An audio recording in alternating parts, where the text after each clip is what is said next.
Om Shanti. Novel corona virus ने पूरे विश्व पर एक बहुत गहरा प्रहार किया है। आज वर्ल्ड हेल्थ ऑर्गेनाइजेशन एस्टिमेट करती है कि विश्व की 10% पॉपुलेशन ऑलरेडी इस वायरस से सफ़र कर चुकी है। और इसी के साथ अगर हम भारत के डेटा देखें तो 67 लाख लोग ऑलरेडी इस वायरस से अफेक्टेड हैं और मोर देन 1 लाख पीपल जो हैं अपनी जान से हाथ गंवा बैठे हैं। तो दोस्तों, आज ये चिंता से भी ज़्यादा जागरूकता का विषय बन जाता है। आज जहाँ ये वायरस हमारे शरीर पर भी प्रभाव कर रहा है, उसी के साथ साथ ये हमारे मन पर भी बहुत गहरा प्रभाव कर रहा है। मन के लिए तो हम प्रोटेक्शन लेते हैं, अपने मन को सशक्त रखते हैं, अपने मन को पावरफुल रखते हैं, पॉजिटिव रखते हैं, लेकिन इसी के साथ आज बहुत आवश्यक हो जाता है कि हम अपने शरीर का भी पूरा ध्यान रखें। कुछ छोटी छोटी बातें हम अपने रोज़ दिनचर्या में ध्यान में लाएं तो हम इससे बच सकते हैं। और क्यों बचना आवश्यक है, क्यों ध्यान रखना आवश्यक है? क्योंकि नोवेल कोरोना वायरस की 3 या 4 प्रॉपर्टीज जो मैं आज आपको बताना चाहूँगा। एक तो ये वायरस हाईली इन्फेक्शियस है, बहुत तेज़ी से ये फैलता है और इसके फैलने के कॉमन तरीके हैं नाक के द्वारा, मुंह के द्वारा, हाथ लगाने के द्वारा। इस प्रकार से ये वायरस फैल सकता है। इसी के साथ हम देखें तो ज़्यादातर लोगों में इसके लक्षण नहीं पाए जाते हैं, इसका कोई सिम्टम नहीं होता है और होता भी है तो माइल्ड सिम्टम्स होते हैं और उसकी तरफ हम ध्यान नहीं देते हैं। लेकिन जब हमको सिम्टम नहीं है तब भी ऐसे व्यक्ति जो हैं जो इस वायरस से अफेक्टेड हैं वो बहुत इन्फेक्शियस होते हैं। तो यदि हम इस प्रकोप से बाहर निकल भी जाते हैं, इस बीमारी से बचकर निकल भी जाते हैं, लेकिन उस पीरियड में हम बहुत लोगों को ये बीमारी दे सकते हैं। इसलिए इस बीमारी से बचना ही एक महत्वपूर्ण उपाय, एक तरीका है जिसके द्वारा हम इस बीमारी का रोकथाम कर सकते हैं। तो आज मैं आपको 4-5 बातें बताऊंगा जिसका हमें रोज अपनी दिनचर्या में ध्यान रखना है। और अगर हम इन बातों का ध्यान रखते हैं तो हम अपने कर्तव्य का पालन करते हैं। आज चिंता नहीं करनी है, लेकिन हमारा कर्तव्य है कि हम जागरूक होकर रहें। तो पहली बात जो हमको ध्यान रखनी है वो है वॉशिंग एंड सैनिटाइजिंग। पहला स्टेप इस वायरस से बचने का और बहुत महत्वपूर्ण उपाय जो तरीका है इस वायरस से बचने का वो है रेगुलर वॉशिंग एंड सैनिटाइजिंग। जब भी आप कहीं जाएं या कहीं से किसी सरफेस को टच कर आएं या घर से बाहर जाते हैं और वापस आते हैं तो कम से कम 30 से 40 सेकंड आकर अपने हाथ को प्लेन साबुन से आप धोएं। और ये वायरस को समाप्त करने का सबसे सहज और प्रॉपर तरीका है। इसी के साथ जब भी आप कहीं से आते हैं, आप किसी सरफेस को टच करते हैं, तब भी अपने हाथ को बार बार धोना, दिन में 10-5 बार इस धोना, ये बहुत आवश्यक है। और जो भी आपके घर में सरफेसेस हैं, दरवाजे हैं, कुंडे हैं और आपके सेल फोन्स हैं, आपके कॉमन यूज़ की चीज़ें हैं जो आप बाहर से लेकर वापस घर में आते हैं, इनको सैनिटाइज करना बहुत आवश्यक है। सिंपल छोटे छोटे सैनिटाइजर्स हम अपने साथ कैरी कर सकते हैं और जब भी हम इसका उपयोग करते हैं, इसको अपने हाथ पर रब करते हैं तो ये हम इस वायरस को समाप्त कर देते हैं। इसी के साथ जब घर से बाहर कोई सामान आप खरीद कर लाते हैं, सब्जियां आती हैं, कुछ और घर की ग्रोसरी आइटम्स आते हैं और उसको कई लोग टच करते हैं, कई बारी कोई खांस देता है, कोई स्नीज कर देता है, तो जब भी वो घर पर लाएं उनको आप कपड़े से साफ करें या उनको भी आप सैनिटाइज करें।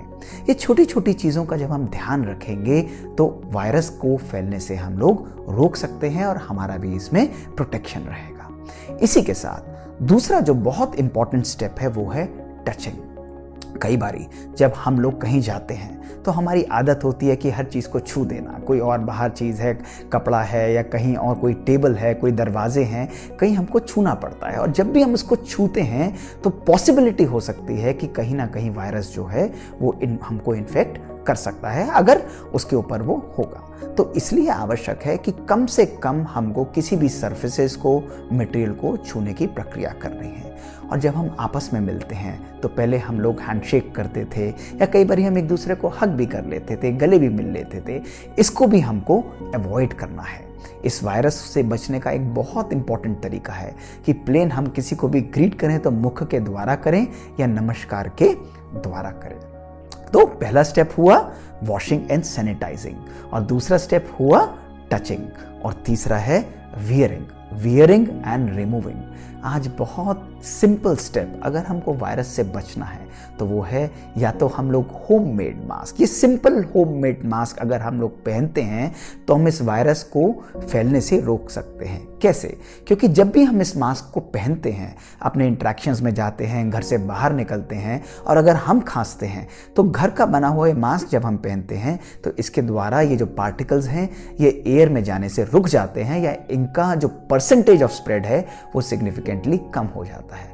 अगर आप होममेड मास्क नहीं पहनना चाहते तो ये सिंपल सर्जिकल मास्क जो है आप इसका भी उपयोग कर सकते हैं। ये ऑलमोस्ट 90% इफेक्टिव होता है इस वायरस को स्प्रेड करने से।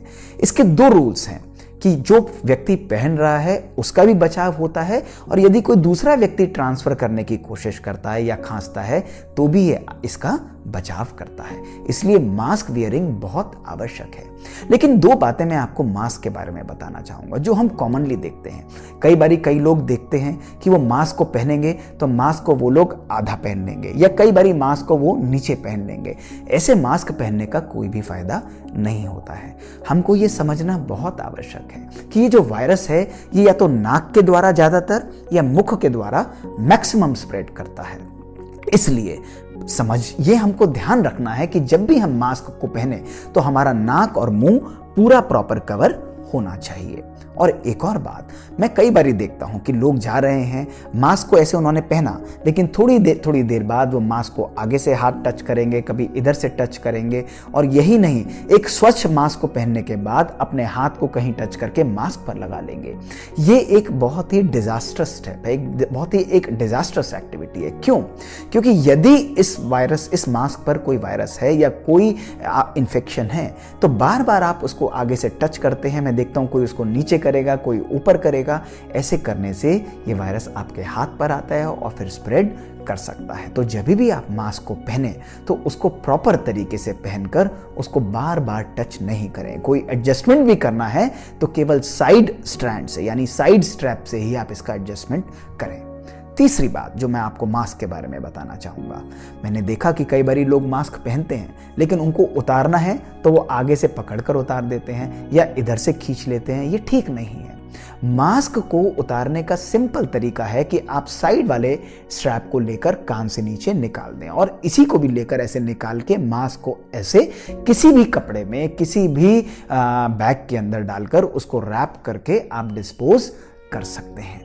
तो ये मास्क के बारे में अगर हम छोटी छोटी बातों को ध्यान रखते हैं दोस्तों तो हम वायरस से बच सकते हैं और दूसरों को भी वायरस ट्रांसफर करने से हम लोग प्रिवेंट कर सकते हैं। इसी के साथ जो चौथी स्टेप है, जो बहुत इंपॉर्टेंट स्टेप है, वो है डिस्टेंसिंग। डिस्टेंसिंग क्यों आवश्यक है? क्योंकि वायरस जो है वो जब हवा में रहता है वो 3 से 4 घंटे रहता है और सरफेसेस पर ये ऑलमोस्ट 72 घंटे रह सकता है।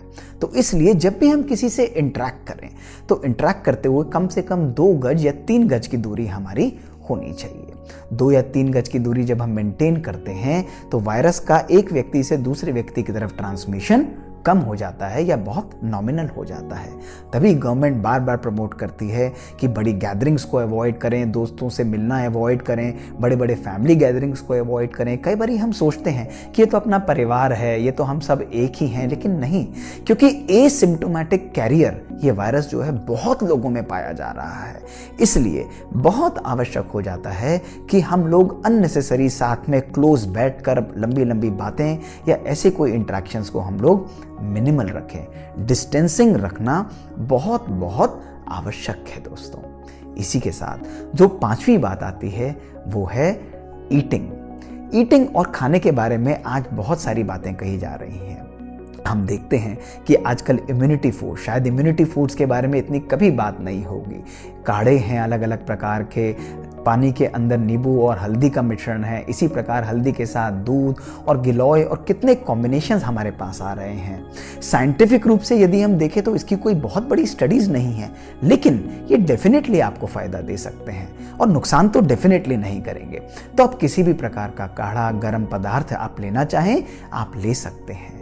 और कई लोग आजकल प्रमोट कर रहे हैं कि हम लोग स्टीम इनहेलेशन भी लें या गर्म पानी के गरारे भी करें, आप ले सकते हैं। इसका एक बेसिक रीजन रीज़न है क्योंकि वायरस का जो आउटसाइड कैप्सूल जो है वो हीट सेंसिटिव है, तो जरा सी भी गर्मी जाती है या हीट जाती है तो वो डिस्ट्रॉय हो जाता है। लेकिन एक बात मैं आपको ज़रूर बताना चाहूँगा कि स्टीम और ऐसे गरारों की कोई भी साइंटिफिक एविडेंस नहीं है, और साइंस ये कहती है कि जब हम स्टीम लेते हैं तो हमारे मुख का और गले की जो म्यूकोजा है उसके जलने की जो इंसिडेंस है वो बहुत हाई हो जाता है। और वायरस को तो हम मानने चले हैं, लेकिन कई बारी वो हमारे लिए भी जानलेवा बन जाता है। इसलिए कोई भी ऐसी चीज़ को यदि आप यूज़ करते हैं या प्रमोट करते हैं, कई बारी ऐसी चीज़ें सोशल मीडिया में आपको रोज़ मैसेजेस आते हैं, अलग अलग प्रकार के तरीके आते हैं, जब तक आप उसको पढ़कर साइंटिफिकली समझ ना लें उस चीज़ का उपयोग मैं आपको रिक्वेस्ट करूंगा कि मिनिमल करें या बहुत बहुत ध्यान से करें। हमारे बुज़ुर्ग लोग हैं, हमारे बच्चे हैं, जिन लोगों को हार्ट की बीमारियां हैं, डायबिटीज़ की बीमारियां हैं, हाइपरटेंशन है या ओबेसिटी है, मोटापा है, ऐसे लोगों को पर्टिकुलरली इस वायरस से सावधान रहना और अब इन चीज़ों के प्रति जागरूक रहना बहुत आवश्यक है। वैसे तो हम इतनी जानें खो रहे हैं, हमारे यंग बच्चे, यंग डॉक्टर्स, कितने यंग लोग जो हैं वो भी अपनी जान को खो बैठे हैं। इसलिए मैं तो आप सब लोगों को कहूँगा कि पूरा बचाव रखना बहुत आवश्यक है। किन्हीं भी बातों से, किन्हीं भी मैसेजेस से आप कृपया भ्रमित ना हों। लेकिन ये सिंपल 5 स्टेप प्रोसेस यदि हम लोग करते हैं, वॉशिंग एंड सैनिटाइजिंग प्रॉपर्ली, अपने आप को भी, सरफेसेस को भी, इसी के साथ साथ टचिंग को अवॉइड करना, mask wearing and mask properly removing, ये भी बहुत इंपॉर्टेंट है, डिस्टेंसिंग को मेंटेन करना और इसके साथ प्रॉपर ईटिंग करना, और लास्ट है टेस्टिंग। कई बार हम लोग इस कोरोना वायरस को एक सोशल स्टिग्मा की तरह ट्रीट करते हैं। अरे पता नहीं लोग क्या कहेंगे कि मुझे कोविड हो गया। आप ऐसा क्यों सोचते हैं? ये एक आम बीमारी की तरह है और जल्दी इसका इलाज हमको ज़रूर मिल जाएगा। लेकिन किसी व्यक्ति को अगर हो जाता है तो हम उसको इसलिए आइसोलेट करते हैं या आइसोलेशन में रखते हैं ताकि वो व्यक्ति किसी और व्यक्ति को ट्रांसमिट ना करे, और ये कुछ ही दिनों की बात होती है। और इसी के साथ साथ उस व्यक्ति को भी आइसोलेशन के अंदर हीलिंग का टाइम ज़्यादा मिलता है। तो ये स्टिग्मा नहीं है। हमारे कितने कार्यकर्ता, कितने लोग, कितने डॉक्टर्स, कितने हेल्थ केयर प्रोफेशनल्स जो हैं आप लोगों की सेवा में अपने जी जान से जुटे हुए हैं। तो हमारा भी कर्तव्य बनता है कि हम लोग भी अपनी तरफ से छोटे छोटे रोलों को अदा करें। यदि ज़रा भी आपको सिम्टम्स होते हैं, यदि आपको ज़रा भी कोई परेशानी लगती है या आपका ऐसे व्यक्ति से कांटेक्ट होता है जिसको कोविड हुआ है या उसके लक्षण हैं, तो मैं आप लोगों से नम्र निवेदन करूंगा कि कृपया अपनी जांच भी ज़रूर कराएं और अपने आप को अलग रखें, क्वारंटाइन में रखें। मुझे पूरा विश्वास है कि यदि हम एक जिम्मेवार नागरिक की तरह, अपने देश के नागरिक की तरह अपना कर्तव्य को पूरा करते हैं तो जल्दी हम सब मिलकर इस बीमारी पर सहज रूप से विजय प्राप्त कर लेंगे। दोस्तों, मैं आप लोगों को पुनः यही निवेदन करता हूं कि कृपया अपने मन में चिंता और भय को ना लाएं। केवल इस बीमारी के प्रति आप जागरूक रहें। हमारी जागरूकता, हमारी सजगता ही इस बीमारी को हराने का एकमात्र तरीका है। ओम शांति।